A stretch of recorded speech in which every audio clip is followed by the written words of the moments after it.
Oke, pertama-tama dari desain, nggak ada kata murahan dari laptopnya ini. Walaupun tipis dan sederhana, nggak ada desain yang mancing atensi orang-orang. Tapi di sisi lain ketika lo beli dan sentuh pertama kali laptopnya, it's worth for every penny. Tapi uniknya mereka mendesain laptop 17 inci ini sekarang udah mirip-mirip sama laptop 15 inci zaman dulu. Ya at least kayak ROG Scar 2 gua sih. Dia punya lebar sama, tapi cuma agak panjang aja buat kompensasi si panjang layarnya.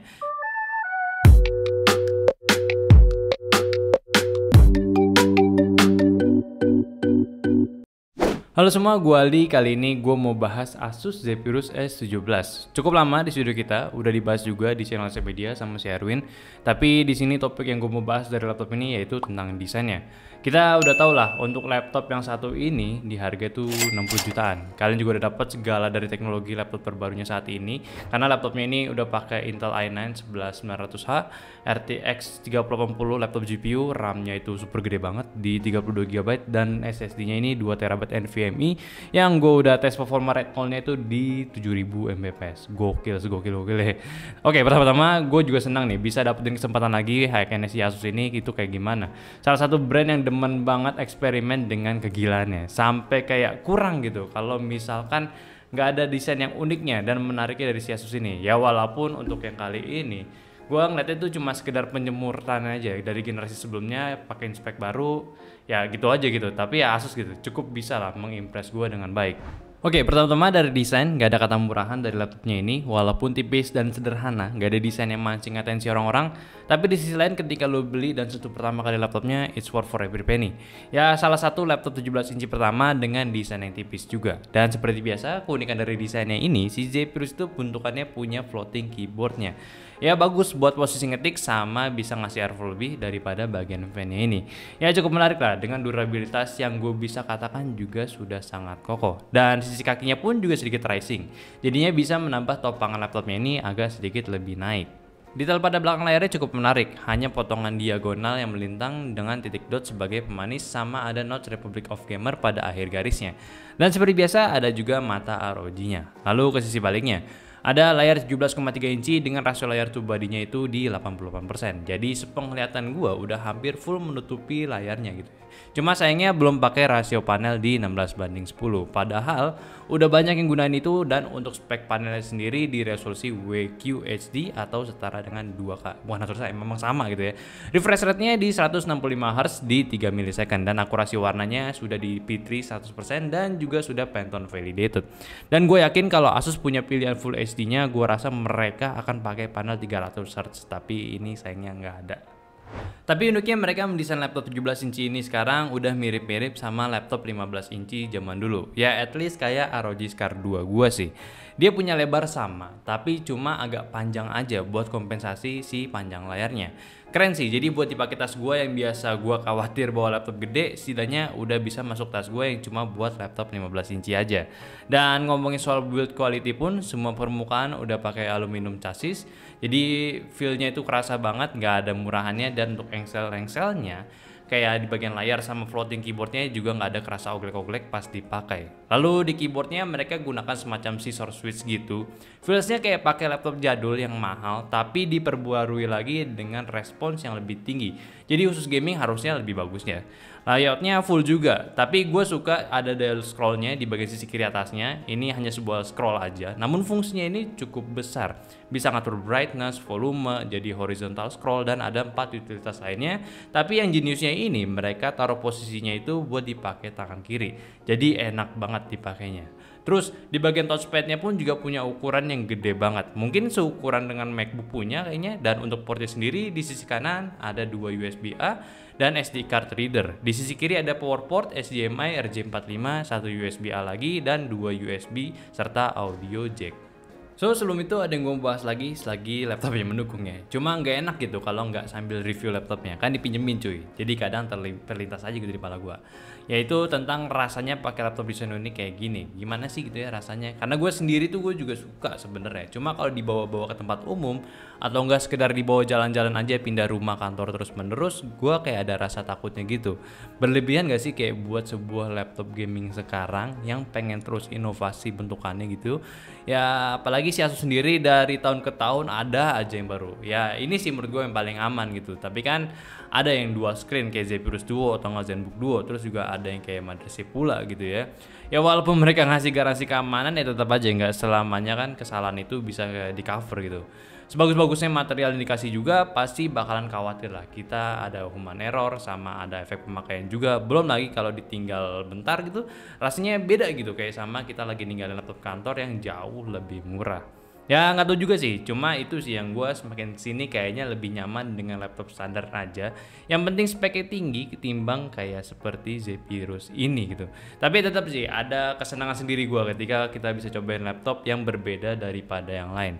Coba kalau menurut kalian itu kayak gimana? Ya ngandai-ngandai lah ketika lu punya uang sebanyak itu ya. Jangan sekarang, gue yakin lu gak punya duit sama kayak gue. Coba komen di bawah, oke? Oke, untuk performa mungkin gue juga gak bakalan bahas lebih dalam karena selain dari dapur pastinya yang udah tinggi, sudah banyak juga yang bahas. Jadi mungkin gue bakalan tunjukin sebentar hasil testingannya yang udah gue ambil bareng tim gue di sini. So, check it out dulu.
Jadi udah kebayang kan gimana performance-nya? Sekarang lanjut bahas ke experience-nya aja. Ketika gue pakai si Zephyrus ini buat dipakai harian.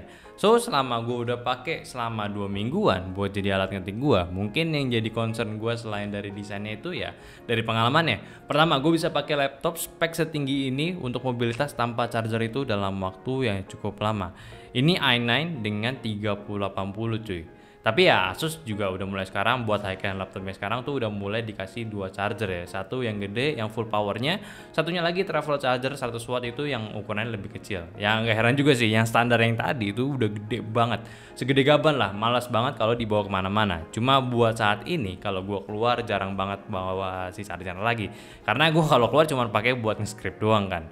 Terus urusan thermal sama airflow-nya udah nice lah, nggak panas dan juga nggak berisik.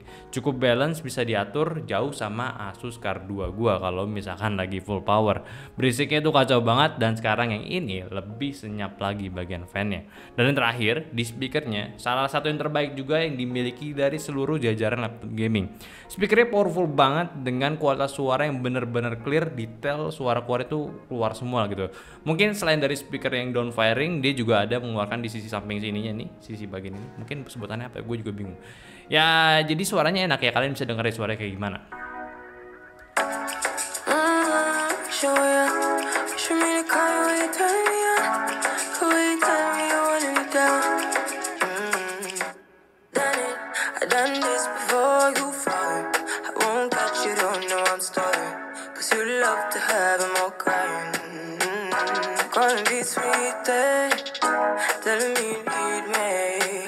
But I'm from a city that's high school. I give them this and the more I go. Cause you a bad money, she don't love money. She break across real fast like money. So, Zephyrus S17 for me is a good laptop, baik buat semua orang yang bisa belinya. Gue suka sama spek racikannya, si i9 dengan 3080 bermain dengan baik, apalagi di teknologi sekarang memang sudah semakin baik buat high performance atau sekedar casual use doang. Bayangin aja sekarang laptop 17 inci spek seperti ini, itu baterainya tahan lama banget buat digunain tanpa charger cuy. Dan jika lu seorang gamer ataupun kreator juga, si Zephyrus salah satu laptop yang fit untuk keduanya. Dia nggak norak, terlihat profesional juga, sangat open banget buat di segala kondisi penggunaan.